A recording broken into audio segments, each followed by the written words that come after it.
Welcome to the J.D. Levy & Associates Calibration Point podcast. Our podcasts are designed to bring a conversational exploration of key topics that we believe will provide value and insight to those serving in the nonprofit sector. We will highlight new developments in the field, latest research, and things we're learning from our own clients that we can share.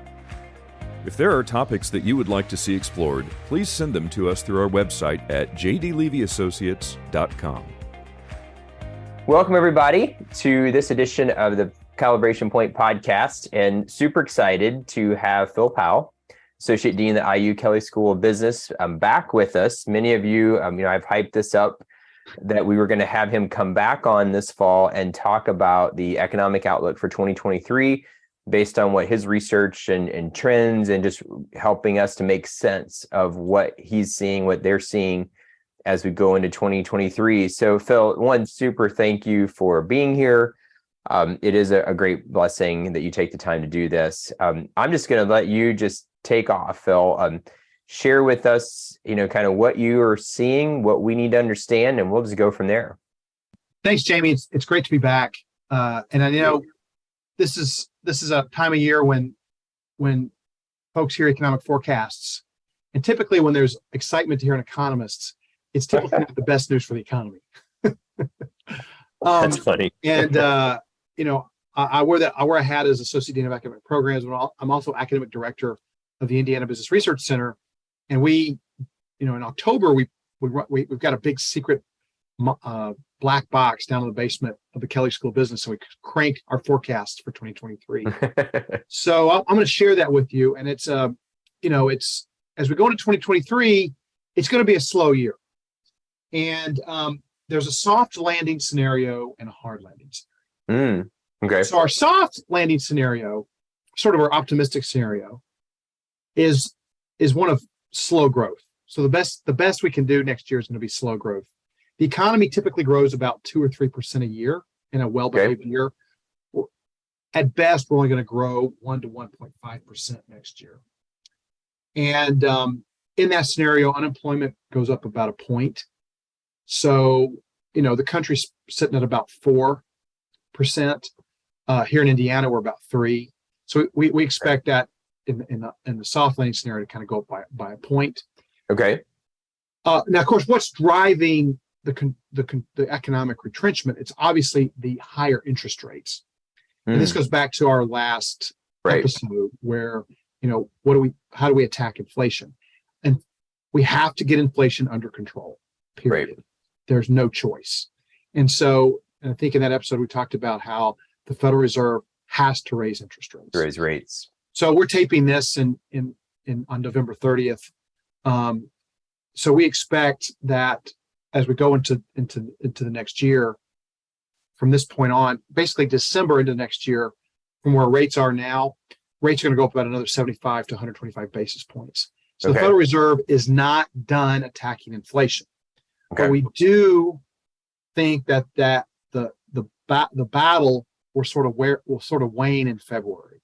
That by the time we get to February, Chairman Powell will think, no relation, but Jerome Powell will think that he has kind of he and the Federal Open Market Committee will have raised rates enough to kind of let it then have its effect. Okay. So that could take mortgage rates up above 8%. So wow. Mortgage rates right now are sitting at about 7.25. So that's about another point. Okay. We haven't seen, mortgage rates like that haven't been that high. What will drive our optimistic scenario is the assumption that households will continue to spend money they saved during COVID. Oh, wow. During COVID-19, between just not being able to get out and spend money, between being scared and just sort of tucking your money away, and all, we got a lot of the federal government and state government gave a lot of assistance, gave people a lot of checks. Households stashed away about what economists would call excess savings of about $6 trillion. Whoa. And so they've spent down about 2 of that. So there's still $4 trillion left in sort of dry powder. And if our optimistic scenario comes to pass, if households continue to spend, and what could stop that would be if they get scared. Okay. And so the holiday season is really, really important. So if we come out of the holiday season and consumers, and we hear in the news that, hey, this was a record year, or, yeah, there might be some uncertainty about 2023, but households were very generous with their Christmas spending. That's a good sign for the whole rest of the year, because that tells us that even when uncertainty is really high, and uncertainty is really high right now, as we're going to the holiday season, that if they're willing to spend money now, then they're not going to claw back. They're not going to get fearful. So it sounds like holiday season spending, and this is pretty insightful, isn't just an economic issue, it's a psychological one. In this specific instance, yes. Wow. So, and usually it's businesses that are driving our recovery, or determining whether we have a hard or soft landing when interest rates go up. This time it's households. So this is a very unique part of what we're going through right now. Interesting. Now, if households get scared, if we start to see, if we get through the holiday season and they clawed back, then we get to our hard landing scenario. And that, instead of growth of about 1 to 1.5%, we're looking at economic shrinkage of about 2 to 2.5%, a true recession. And that we'd really feel the impact the first 2 quarters of 2023. Instead of unemployment going up only 1 point, it'll go up 3 points. So that would take national unemployment up between 6 and 7%. Wow. And we would start to see the type of job losses and impact that we had in the 2001 recession and in the 1991 recession. Okay. 2023 is not going to be a catastrophic year. It's just going to be a year of sort of the economy catching its breath. Okay. So the two things we look at, what I talked about the households, and then the other is how responsive is inflation to increased interest rates. The other thing that could cause a hard landing is that the Federal Reserve has to raise interest rates more than they expect, which means we see interest rates continue to increase beyond February, beyond 125 basis points. Mortgage rates going up above 8.25%. But the good news is, in November, we saw that the inflation news was better than expected. There was one day where the news came out that year-over-year inflation was 7.7%. The market's expected about 8.3, 8.4. The stock market went up 1,200 points because the market says, hey, the market always prices in their expectations. And the markets only move when there's something unexpected. Okay. And so when there's unexpectedly positive impact on inflation, more than expected, then that's only going to speed up the ability to get prices stabilized. Interesting. And so again, watching the holiday spending, but then watching how responsive inflation is to the interest rate increases. Interest rates. And again, the Fed's just going to continue to raise interest rates until inflation comes down. Now, if things happen as we expect, inflation will come down. It is starting to respond. And in fact, a couple of months in the third quarter, month over month, price index actually fell. We actually had a couple of months there. I think it was July and August where the consumer price index actually fell. Okay. So you actually had deflation from month to month. So it's one thing when you compare July to June. It's another when you compare July this year to July last year. Gotcha. So right. In the media, it sounds like inflation is still really high, but month to month, it's actually starting to stabilize. Prices aren't moving. So we are seeing, we are starting to see the beginning of the end of this war on inflation fought by the Federal Reserve. So at the end of the day, 2023 is going to be, again, a slow and flat year, not catastrophic. If I'm a business right now, I'm gonna hold back, especially the first 2 quarters. I might have, there might be some investments I had wanted to make, but I'm gonna wait for the economy, some of the smoke to clear and see how long this slow growth is going to be.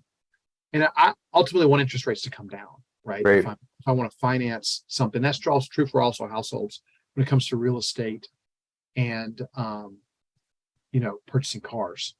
So, the sectors that are going to hit the most are going to be durables, equipment, and residential real estate. Mm. they're going to have a disproportionately negative impact on those sectors relative to the rest of the economy. Because of the increase in interest rates. Yes. And actually, there was a lot of overspending on durable goods during COVID. We actually spent a lot more on goods than we did on services. Okay. And so there's some sense that there's kind of that a lot of future demand has already been met. So that, for Indiana, we're a manufacturing-based economy. We'll feel that hit a little maybe earlier than the rest of the country. Right. Now, it won't, typically when you have a recession, you have a collapse in the automobile industry. The good news here is that there's such a backlog of orders that we won't see, the automotive industry will stay pretty stable. Okay. And that feeds a lot of the manufacturing sector, not just in Indiana, but other parts of the country. So again, slow and flat year, but nothing catastrophic. So a couple questions that makes me think about. So one, really amazing, which I had never heard, and I love what you're bringing out, and that is the what I would call the savings that has happened in households because of COVID, that there's $4 trillion that, if I kind of use my simplistic perspective, that's still out there somewhere, that hasn't been released into the market in some way. Right. So my first question is, if all of a sudden, and I know it doesn't happen, just in an open floodgate, but if all of a sudden those dollars get released, would that have an impact on inflation because we'd have so many more dollars chasing? It could actually lengthen. Yeah, that's what I'm wondering. Okay. Right. It could actually soften the blow of the higher interest rates, which isn't good, which isn't what we want. We want, right. So you're right, Jamie, you're painting a scenario that would cause interest rates to go even higher. So there's a balance here. We want the households to just sort of release enough of their savings just to kind of keep us from going into any sort of economic contraction. I got you.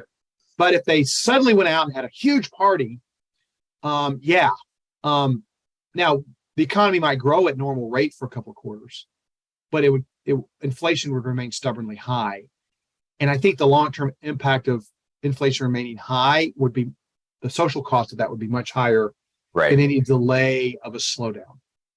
So then the second question, what would happen then if all of a sudden a big, lots of that money were not released into consumer purchases, but into consumer giving? Well, that would be a great scenario. I know, especially for a lot of your listeners, right? Right. It is a marketing opportunity. Right. Because if you talk to bank presidents right now, they say that bank balances are higher than they've ever been. Right. So now we know bank balances are not the biggest driver of philanthropic giving. It's, really wealth. Right. Right. Another piece of good news that we expect for 2023 is that most of the quote stock market correction is behind us. Okay. The S&P 500 as of the end of November is down about 16% for the year. Right. And, by the end of December, it might improve a little bit. Typically, December is a pretty good month for the stock market. So we expect the stock market to recover and not have another negative year in 2023. So if you have households that have saved a lot of money and they're not seeing their retirement portfolio go down like they did in 2022, then yes, I think there's an opportunity there that there might be a bit more generosity, especially if once the Fed, Jerome Powell comes out and says, well, we're done raising interest rates. Right. So then it's like, the sun starts to come out for the economy. Along the same time, the sun's starting to come out for spring. And so, if you are a nonprofit thinking about some additional short campaigns during the year, that these factors could work to your advantage. Yeah, I mean that's fascinating because that's what was triggering in my mind is, okay, well, I mean, we know that traditionally, I mean, when you just look at giving research and the data we have, that recessions, giving stays resilient, and it might impact a little, but there's only been a very small number of times where giving's actually decreased in real dollars over decades. But to the point you're making, and why I triggered that question, was if the market stays steady, or to your point, even starts to grow, not only do we have the discretionary giving resilience, but then we also have savings that people have not released that could then, like you said, is a whole nother opportunity of giving that is kind of unprecedented compared to other years. Absolutely. Absolutely. So again, I think that's an opportunity, and it creates, some, if for your listeners, thinking very creatively this year about how to go out there and try to lay claim to that money in the way that you market your cause or you tell your story. You could see a really high return on that this year, higher than maybe other years where you're trying to have maybe some intermediate campaigns or some ad hoc campaigns during the year. And it also sounds like, to what you're saying, I'm just thinking timing, if I'm an organization and I'm thinking about a micro campaign, or I'm thinking about a launch of a more holistic initiative, spring is always a good time for launching those things, but it sounds like next year, spring is kind of like the double benefiter, that if you're going to launch something, push it into April. Right. Yeah. We're going to see a lot of watchful waiting in the first quarter. Okay. That's really good to know. And again, the two things we want to the two pieces of good news we want to hear in the first quarter is that the holiday season was as expected or better. Okay. And that households didn't stop spending, and that the Federal Reserve is done raising interest rates. Okay. So we're looking for the Fed's decisions and what happens psychologically with spending. Exactly. And then from there, how we then really make sure that we know how to position our cause, because at that point, there's another bucket of giving that hasn't happened historically that could still yet happen. Right. And if you think about it, there's a window there, because if people all of a sudden start to get optimistic, right, they haven't liquidated the funds, right? So they, those funds could maybe go to a cause, or they could go to an extra 3 days on the trip to Florida, right? Yep. So there's a window, because once that optimism has an onset, and this is very idiosyncratic to where the economy is right now. We don't, this isn't a traditional part of the business cycle. This is a kind of a very unique timing for 2023 and the way the economy is aligned. Yeah, and so if you wait too long, they might have already budgeted their money for, their own consumption. Right. When they weren't even thinking that, and again, I'll defer to the philanthropic experts, but at least I know, you set your budget for the year, and as long as you're meeting your philanthropic commitments, like, hey, I'm going to go out and, I'm going to spend $100 at the restaurant instead of 40, Right. So or you want to get, I think your listeners want to get in between the realization of optimism and the commitment of funds to personal use. So have that redirected to nonprofit use. And it seems like, from what you're saying, that really, if we want to even just put a timeline window, that's like March to June. Yes. But if I'm one of your listeners right now running an organization, I want to be strategizing about that now. Yeah, absolutely. Realizing the opportunities there, right? You don't want to not think about this, you don't want to wait until you hear the good news. Right. Because when the good news is heard, that's exactly when people start to go, oh wow, I've got this extra money. Right. But then that's when you hit the send button on your emails or on your giving campaigns on your Facebook pages and stuff. And it sounds like, though, from what you're saying as well, at least from our world in the nonprofit sector, even the negative scenario still creates the pathway for resilience and giving, because there still is savings where, yes, different than if it were a different cycle. Right.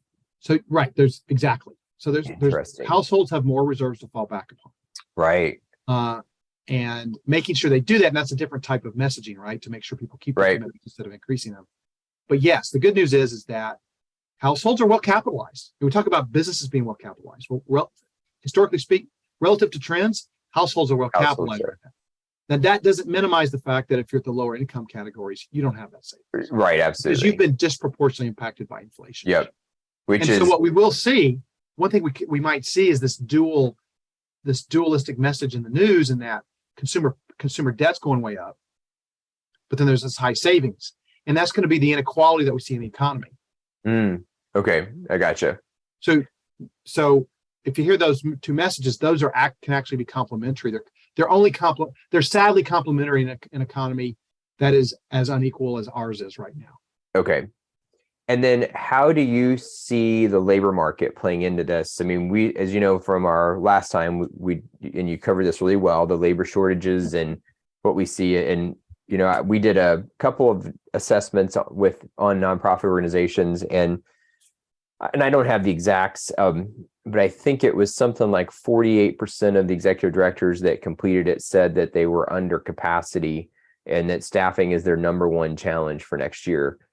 What do you see happening there? There's a couple of things there.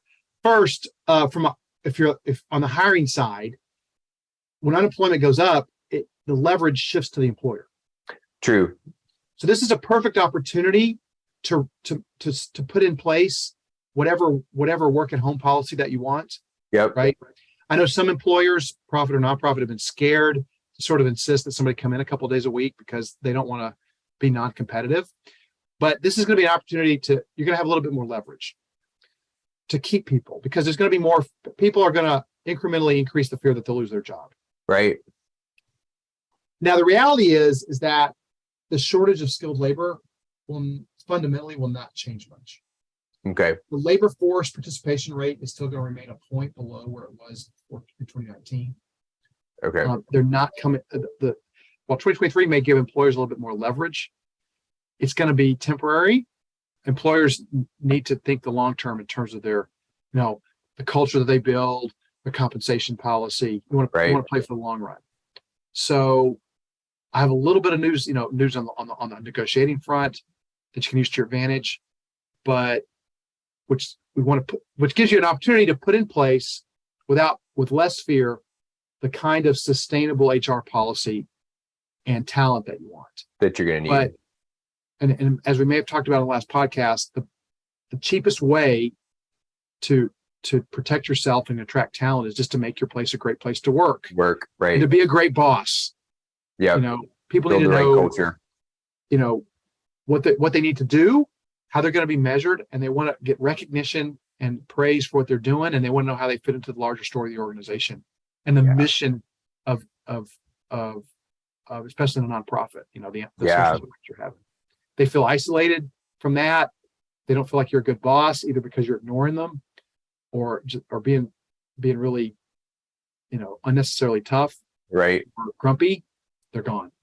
Yeah, no, it makes sense. And you really unpacked that last time about why it's such a labor driver market right at the time, and as that switched to an employer market. I mean, I like your point that this is an opportunity for us, at least in that year, to figure out what we want and drive with that, and then find the right person and bring them in, and using, kind of my words, love them and create the culture that people are enthusiastic about and are going to champion, so that they don't want to leave us, to your point. Right. And this gives you the opportunity to be confident with a policy. Yep. I know some employers, especially earlier this year, when it was really tough to find people and everybody's saying they want to work from home, it was logical to be a little not very aggressive with that. Yeah, I hear you. But in 2023, you can put it in place with confidence, because you'll have a little bit more leverage. But it doesn't change the long-term trajectory of being a warrior and fighting for the talent you'll need. And we can very quickly return to the type of situation we've had in 2021 and early 2022. Okay, excellent. I mean, that's so good to know. And yeah, I mean, all of this has been really insightful. And I think, just so I kind of put a bow on it for me, like when I think of, and even just when I teach and when I consult, I mean, two things that I'm going to drive from this, Phil, is 2023 has two major opportunities for the nonprofit sector, and that is potential new buckets of individual giving and the ability to create the workforce and policy approach that we want to try to secure the individuals we need on our team, so that when we start to shift back to a soft labor market, that we have the people we need. Exactly. Yeah, that's powerful. I mean, that's what boards need to be leading with. And, we get this question all the time. What's the one or two top priorities for the board to be thinking about even? I mean, it sounds like what you're laying out, like, they really need to be thinking about this as well, especially on the labor piece. And then I think, just as, again, kind of in my observation, I love the revelation that we're watching fourth quarter, not just because at this point, not just because of economic spending, but because of the psychological messaging that's creating, which is, I'm going to start looking at these reports in a whole new way when I see them coming out now through the end of the year. Like, okay, yeah, this is telling me about people's mindset, not just what they're doing with their dollars. I love that. Well, it's grounded in the reality that really market behavior is psychology. Psychology, right?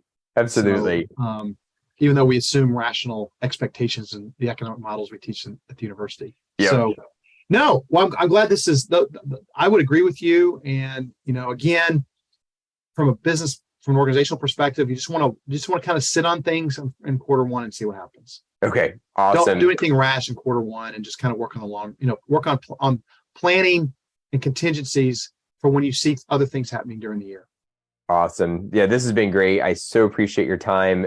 You really have given our listeners some great anchor points that they can lead with and actually create, functional, tactical approaches around, and then understanding in how they translate even to their board, their donors, just the economic environment. So thank you so much for taking your time to be on here, and we will definitely have you on again. All right, Jamie, and Happy New Year. Happy New Year. Thank you. Thanks for listening to the J.D. Levy & Associates Calibration Point podcast. If you have comments or ideas for future episodes, please reach out using the contact page on our website, jdlevyassociates.com.